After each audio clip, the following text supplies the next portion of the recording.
بسم الله الرحمن الرحيم. اخواني واخواتي، السلام عليكم ورحمة الله وبركاته. فيديو جديد النهاردة عن سلالة حمام الهوبال.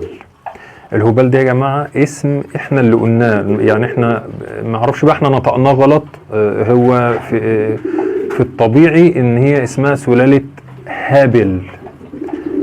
سلالة هابل دي بقى احنا هنتكلم عنها النهاردة في الفيديو بتاعنا، اللي هي سلالة الهوبال. طيب هي ليه اتسمت هوبال؟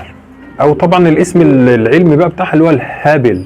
هابل اللي هو بالانجليزي HUBBELL، دي بتتنطق هابل. طيب هي ليه اتسمت كده؟ ده سؤال.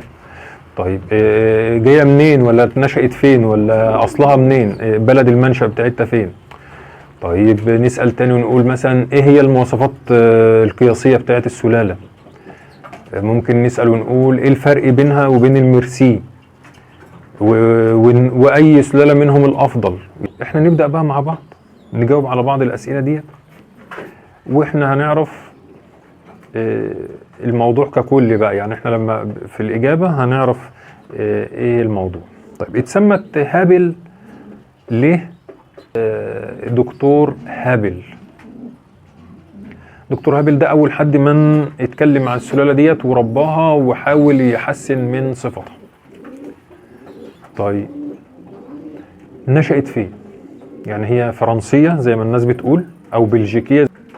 هي سلالة نشأت في الولايات المتحدة الامريكية، واحنا بنتكلم كده تشوفوا صور السلالة دي عاملة ازاي واماكنها واماكن المزارع اللي احنا جبنا منها الصور وكده. ديت يعني كان من ضمن البحث لقيت في حد مربي على خليج المكسيك، في بعض الصور اللي احنا هنعرضها دلوقتي من مزرعته الخاصة. طيب نشأت في الولايات المتحدة الأمريكية، يعني لا بلجيكا ولا فرنسا، واحنا هنسرد برضه هي راحت فرنسا امتى واستفادوا منها ايه السلالة ديت وكده. نشأت السلالة دي فين؟ في الولايات المتحدة الأمريكية. طيب امال الناس اللي بتستورد السلالة دي من فرنسا واللي الناس اللي تقول لك انا من بلجيكا، واللي تقول لك اصل من فرنسا على حدود بلجيكا، يعني في حد استورد الحمام ده من المكان ده، بس هي اصل السلالة دي امريكية. طيب هو للاسف الناس ديت يعني دي حافظة مش فاهمة. هم سمعوا باسم السلالة، يعني استغلال للاسم فقط، ولكن ما فيش مضمون، ما فيش سلالة في مصر ولا الوطن العربي اسمها هوبال ملموسة، يعني موجودة عند حد من احد المربين، يعني موجود عنده سلالة هوبال موجودة عنده. لا هو بيبيع اسم وبيتكلم عن اسم، لكن كحمامة موجودة في ايده مش موجودة. يعني اللي هم استوردوا بقى من بلجيكا وفرنسا دول هم حافظين مش فاهمين بصراحة. طب الدليل ايه؟ يعني انت بتقول كده ليه؟ ليه بتقول ان هي مش موجودة لا في مصر ولا في الوطن العربي وكذا؟ ليه بقى؟ ما هو اكيد في اسباب. طبعا في اسباب.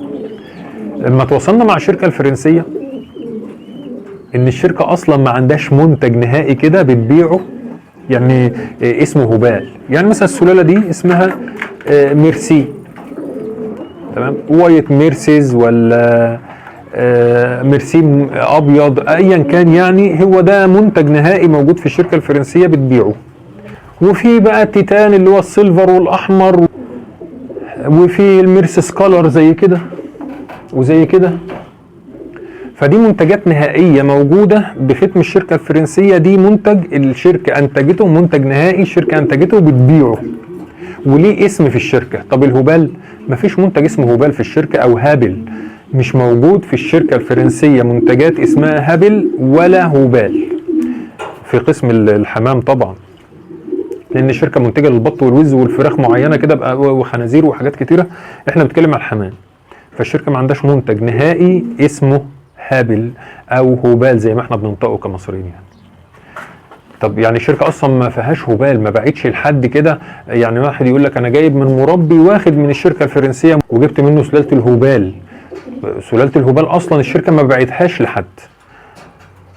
طب الشركة ايه علاقتها بسلالة الهوبال؟ لانها طبعا من الشركات العريقة جدا في موضوع الانتاج الحيواني، من اشهر الشركات في الطيور خاصة يعني. طب اسمها جه ليه؟ واحنا بنتكلم عن مواصفات الحمامة ديت وكده هنسرد قصة الشركة ليه اسمها بيجي مع سلالة الهوبال. دايما يقول لك ان هي انتاج الشركة الفرنسية. مع انها الشركه ما انتجتش سلاله هبال ولا باعت منتج نهائي اسمه هبال او هابل. طيب السبب الثاني، طيب لما تسال واحد من اللي بيربوا هبال، انا كلمت الناس طبعا، انا كلمت اكتر من 4-5 اشخاص بيدعوا ان هم عندهم سلاله الهبال، فبتصل بيه بكلمه على الخاص، لو سمحت ممكن رقمك، يتفضل، بياخد الرقم، بكلمه في التليفون، عندك هبال؟ عندي. طب ممكن تصور الاهالي؟ لا ما بصورش اهالي. بتبيع بكام؟ ب10 قروش. طب ماشي يا عم انا عاوز السلاله ديت موجوده، طب كده، وفي الاخر لا حس ولا خبر. سؤال بسيط بقى لازم اساله لكل مربين الهبال اللي انا كلمتهم، يعني السلاله دي مواصفاتها ايه؟ يعني حضرتك مربي سلاله، احنا مربين لاحم كده، فاحنا عارفين مواصفات الحاجات. لو سالت اي واحد حتى لو المبتدئ في مواصفات الحامل اللحم هيقول لك، يقعد يسرد لك مواصفاتها. طب انت بقى اللي مربي هبال وبيبيع حمام هبال، لازم تساله وتقول له ايه مواصفات السلاله. اول سؤال بقى اللي بيخلي دايما هم حادوا عن الحق، يعني وان هم بيبيعوا اسم وما بيبيعوش حمامه، بيبيعوا اسم فقط، ولكن الحمام اللي بيتباع على انه هبال في مصر والوطن العربي كله حمام هجين وخليط. طيب هم بقى يردوا مربين السلاله، يقول لك ايه؟ سلاله كبيره الحجم، اكبر من المرسي. يعني دي مواصفات، المواصفه الوحيده لكل مربين حمامه الهبال في مصر اللي بيقولوا بيدعوا يعني ان هم عندهم حمامه الهبال في مصر. الرد الوحيد لهم يقول لك حمامه كبيره اكبر من المرسي وانتاجها ضعيف شويه. وده طبعا كلام عاري تماما من الصحه ومخالف للمواصفات الحقيقيه لسلاله الهبال. طيب تعالوا بقى نعرض مواصفات السلالة الهبال. طبعا دي مش هبال، دي ميرسي يا جماعة، عشان انا بس بحب ابقى شايل حاجة في ايدي وانا بتكلم. تعالوا نعرض مع بعض ايه مواصفات الهبال، نتكلم عن مواصفات حمام الهبال، عشان لما حد يجي يبيع لنا هبال نبقى احنا عارفين ايه مواصفاته. لما حد يقول لك انا عندي هبال، فانت تبقى عارف مسبقا مواصفات الحمام الهبال عشان ما حدش يعرف يضحك علينا يعني. فالمهم اول حاجة في سلالة الهبال الخصوبة، بتمتاز بخصوبة عالية جدا. طب تاني حاجة ودي أهم صفة وهنتكلم عليها في آخر الفيديو برضه، اللي هو الصدر المزدوج، اللي هي ازدواجية لحم الصدر أو الصدر الاستثنائي يعني. دي أو أهم صفة في الحمام الهبال ازدواجية لحم الصدر، اللي هو عضلات العظمة القص ما بتبقاش باينة، بيبقى اللحم طاغي على العظمة اللي في النص. اللحم لحمين من الحمام العادي، يعني تجيب لحمة حمامة عادية وتحطهم صدرين فوق بعض يطلع حمامة الهبال. بالنسبة يا جماعة لموضوع الصدر الاستثنائي أو الصدر المزدوج أو ازدواجية لحم الصدر، يعني عجبتني مقولة جميلة يعني في موضوع الصدر المزدوج، بتبقى مشهورة عند الناس اللي بتصور، اللي هم الجماعة اللي بيصوروا صور فوتوغرافية، حاجة اسمها القارب المقلوب. القارب المقلوب ديت لما حد يقول لك عنده هبال قول له بعد اذنك صور لي صدر الحمامة، ده اسمه كده القارب المقلوب، بتصور الحتة اللي تحت دي. طيب دي يعني حته كده علشان دي من اهم الصفات عشان لما نقولها في اخر الفيديو تعرفوا ان ليه الشركه استعانت بسلاله الهابل. يعني حمامه الهبال دي يا جماعه بتمتاز بشخصيه هادئه حنينه زياده عن اللزوم. يعني من ضمن مواصفاتها يعني ان هي ما بتسيبش عشها نهائي، وسواء تبقى هاديه في العش كده او تضرب وتتخانق لدرجه ان هي ممكن تموت الزغليل الصغيره او تكسر البيض. يعني فيها حنيه رهيبه يعني. طيب ايه تاني من مواصفاتها؟ الحمامه ديت حاضنه مثاليه، بتحضن البيض والزغاليل حتى 3 أو 4 زغاليل، وبتمتاز عن باقي السلالات في حاجة يعني خاصة بيها كده، ما بتعجزش بسرعة.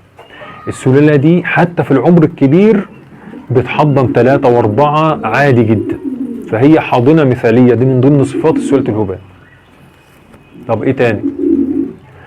للاسف الصفه او يعني مواصفه الحمامه اللي احنا هنقولها اللي جايه دي على عكس الدارج في مصر والوطن العربي، اللي هي حمامه للاسف متوسطه الحجم، يعني بيزن البالغ منها من 650 ل 800 جرام، وده حجم متوسط مقارنه بالحمام الثاني، يعني هي سلاله متوسطه الحجم. وده على عكس اللي احنا بنسمعه من مربين الهبال في مصر او في الوطن العربي ان هي سلالة ضخمة او كبيرة الحجم. ده على العكس، يعني دي السلالة الاصلية صغيرة، مش صغيرة لا متوسطة عشان نبقى دقيقين، يعني حمامة متوسطة. فيها صفة برضو بتمتاز بيها وهي الحفاظ على الكتلة العضلية، بتحافظ على الكتلة العضلية ووزن الزغاليل حتى 3 أشهر، يعني لما تفطم الزغلول ما ينزلش منك وزنه. احنا طبعا متعارف عليه ان احنا لما بنفطم اي زغاليل بتخس تقريبا 100 جرام او اكتر في غضون ايام بسيطة يعني. لا السلالة دي بقى بتفضل محافظة على الكتلة العضلية ووزن الزغاليل حتى 3 اشهر، يعني تسيب الحمام كده يبقى شبابات وزنه لا يقل ولا الكتلة العضلية بتاعته تقل. دي من ضمن مواصفاتها برضه. طيب تعالوا بقى لاخر حاجة وهي الالوان. طبعا كل اللي عرض في مصر والوطن العربي حمام هبال عرضوا باللون الابيض، ودي يا جماعة يعني على عكس برضه صفات سلالة الهبال. طب ايه الوان سلالة الهبال؟ الوان سلالة الهبال دي الوان متداخلة مبرقشة. شفتوا حمام البلدي بتاعنا؟ الحمام البلدي اللي هو متربي كده سايب وبيلقح اي لون على اي لون وبيطلع حمام غريب، الوان مبرقشة بشكل غريب كده، تحسها مش منظمة في الالوان بتاعتها. هي دي نفس الوان حمامة الهبال. طب يعني ما فيهاش ابيض؟ لا فيها بس نادر جدا. نادر ازاي يا عم؟ ده كل الناس بتعرض ابيض. ما هو دي المشكله، ان لا هي كبيره ولا لونها ابيض، هي مبرقشه ملونه كده، الوان متداخله في بعضها. تلاقي بقى كحلي في ازرق في ابيض في احمر، حاجات غريبه كده، ابيض في احمر، ابيض في ازرق، ابيض في اسود. المهم الالوان بتاعتها مبرقشه، حتى اللون الابيض فيها دايما يعني هعرض لكم صوره دلوقتي الفرق بين المصري والمستورد، وعرض لكم صوره حمامه كده عن قرب تلاقي فيها لطشه فين سمراء هنا عند الخد، يعني حتى الابيض منها تحس برضو ان فيه لطشات كده. فكده الحاجتين اللي مربين مصر والوطن العربي بيعرضوا او بيهم حمامه الهبال اللي هي اللون الابيض وكبيره الحجم، الاثنين اكس غلط. حمامه الهبال مش كبيره حجما ووزنها مش تقيل زي ما بيصدروا لنا يعني، والوانها مش بيضه. طب ازاي؟ طب ما فيها ابيض؟ ايوه طبعا فيها ابيض، هي سلاله واكيد فيها ابيض بس نادر جدا، نادر وجوده، وان وجد بيكون اصغر حجما من الحمام الملون كمان. يعني الابيض اصغر من الملون اصلا وهي سلاله متوسطه، يعني الابيض منها مثلا هنقوله قد الزاجل كده. طيب خلاص كده يعني؟ لا في بقى حاجات بسيطه في الشكل يعني. الله اكبر الله اكبر. هنصلي المغرب ونرجع لكم تاني ان شاء الله. بسم الله الرحمن الرحيم. رجعنا لكم تاني بعد صلاه المغرب. تقبل الله منا ومنكم صالح الاعمال. طيب نكمل بقى. احنا كنا واقفين عند في مواصفات الحمامه الهبال اللي هي مبرقشه وكذا وكذا. في اخر بقى حاجه يعني ما قلناهاش، الحمامه المتناسقه بشكل عام، حمامه ناعمه، حمامه شكلها جميل، حمامه راسها مستديره. يعني انا حتى وانا ببحث كده افتكرت بتاعت خطاطي الصغيره واسمها نميره، يعني عملت بيت شعر برضو. قلت ايه بقى؟ حمامة ناعمة ورأسها مستديرة، شكلها متناسق، لحمتها وفيرة، متوسطة وفي الإنتاج غزيرة، ألوانها كتير، متداخلة وجميلة.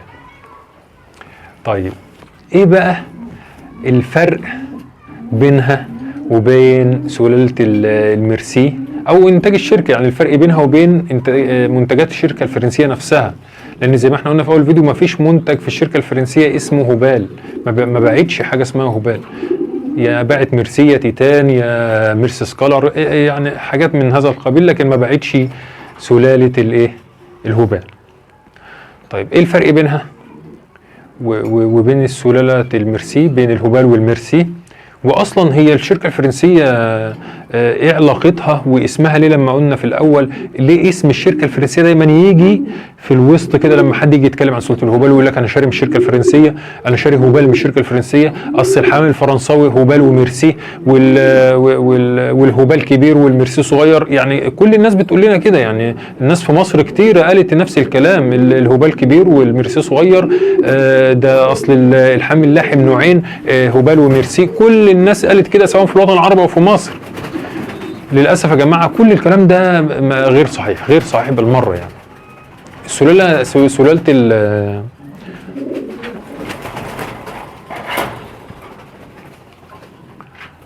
سلاله حمام الهبال يا جماعه دخلت فرنسا سنه 1983. سنة 1983، يعني بعد ما عرفوا بوجودها واستأنسوها بحوالي 60 سنة. يعني السلالة دي أصلا مش فرنسية ولا بلجيكية. طب امال فرنسا ايه دخلها بالموضوع؟ ما هي فرنسا بقى هنا اللغز بقى. اللغز ايه؟ ان فرنسا استغلت صفة الحمامة ديت اللي هي ازدواجية لحم الصدر. دي كانت أهم مواصفة في الحمامة دي، هي موضوع الصدر الاستثنائي أو ازدواجية لحم الصدر. فالشركة الفرنسية خدت الصفة دي منين؟ من الحمامة. بس طبعا الحمامة حجمها صغير مقارنة بالحمامة لإنتاج اللحم بتاع الشركة، فاحنا عايزين ناخد ازدواجية لحم الصدر على حمامة ضخمة. عشان كده احنا الأصل في إن الميرسي أكبر من الهبال، مش العكس زي ما الناس بتحاول توصل لنا المعلومة. يعني ايه الفرق بقى ما بين حمام الشركة الفرنسية اللي هو منتجات الشركة الفرنسية والفرق بين سلالة حمامة الهبال؟ طبعا هم فرقين يضربوا لك كل اللي بيتقال لنا عن سلالة الهبال في الميديا. وسلالة الشركة الفرنسية كبيرة، بتندرج تحت الحمام التقيل اللي هي الميرسي والتيتان والميجابي والميرسي سكالر والميرسي الملون، وكل منتجات الشركة دي بتندرج تحت الحمام التقيل. لكن حمامة الهبال حمام متوسطة الحجم، أصغر من حمام الشركة الفرنسية ديت. عشان كده بس لما حد يقول لك احنا قلنا اكس على طول، لما يقول لك ان الهبال أكبر اعرف ان ده كلام غلط. طب الحاجة التانية، الشركة الفرنسية فيها حمام لونه أبيض، وده يعني من ضمن الأعمدة القوية جدا اللي الشركة قايمة عليها، اللي هو السلالة الميرسي البيضة. والسلالة الهبال دي مبرقشة، إن الأبيض ده نادر جدا إن هو يبقى موجود فيها. يعني ودول الحاجتين اللي يضربوا أي حد يقول لك معلومة، يضربوا أي معلومة من أي شخص يقول لك إن سلالة الهبال كبيرة ولونها أبيض. طيب هنا الأفضل بقى ننهي الموضوع، سلالة الشركة الفرنسية أفضل ولا سلالة الهبال أفضل؟ ما احنا قلنا الهبال مش منتج من منتجات الشركة الفرنسية، ولكن الشركة استعملت أو استغلت السلالة ديت في حنيتها وازدواجية لحم الصدر اللي فيها مع سلالات أخرى زي الكيرنو الفرنساوي، مش الفلسطيني، الكيرنو الفرنساوي الأصلي، مع مثلا حمامة الملتهوزر الألمانية، ودخلت الخليط ده كله مع بعضه. طبعا هم أدرى بيه، مش احنا اللي نعرف، هم أدرى باللي بيعملوه، لأن هم بصراحة اجتهدوا ووصلوا لمستويات عالية جدا. هي بقى خدت، ليه بنقول ان سلالة الشركة الفرنسية أفضل؟ لأنها هي قطعا سلالة الشركة الفرنسية أفضل من سلالة الهبال الأصلية. ليه؟ لأن الشركة خدت الأفضل في 3 أو 4 أو 5 سلالات عالمية، خدت منهم الأفضل، خدت الأفضل من كل سلالة. ده كبيرة الحجم خدناها، ديت ازدواجية لحم الصدر خدناها، دي حنية خدناها، وهكذا. خدت أفضل الصفات في كل سلالة، فأنتجت منتج. يعني أنا بسمي الحركة دي ميكس الأفضل، ميكس الأفضل. هي خدت أفضل ما في كل سلالة، وبقت تنافس اي حد منتج لحمام على مستوى العالم، حمام اللحم على مستوى العالم طبعا، لان احنا في حمام تاني احنا مش هنقدر نقارن بيه وبين اللحم. يعني هي يعني بلا منازع الشركة الفرنسية من افضل منتجي لحوم الحمام في العالم. فعشان كده احنا بنقول ان هي افضل من سلالة الهبالي الاصلية.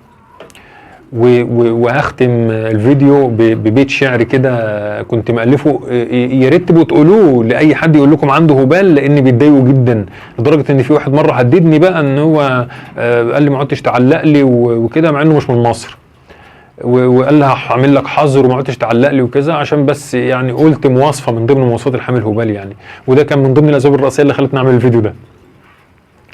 البيت الشعر بيقول اللي يقول لك عنده هبال قول له شغلك شغل شمال، واهرب منه بدون جدال لانك هتلبس لبسة عال. وبكده الفيديو بتاعنا يكون خلص. فإن كان من توفيق فمن الله، وإن كان من خطأ أو نسيان فمني ومن الشيطان، وشكرا، والسلام عليكم ورحمة الله وبركاته.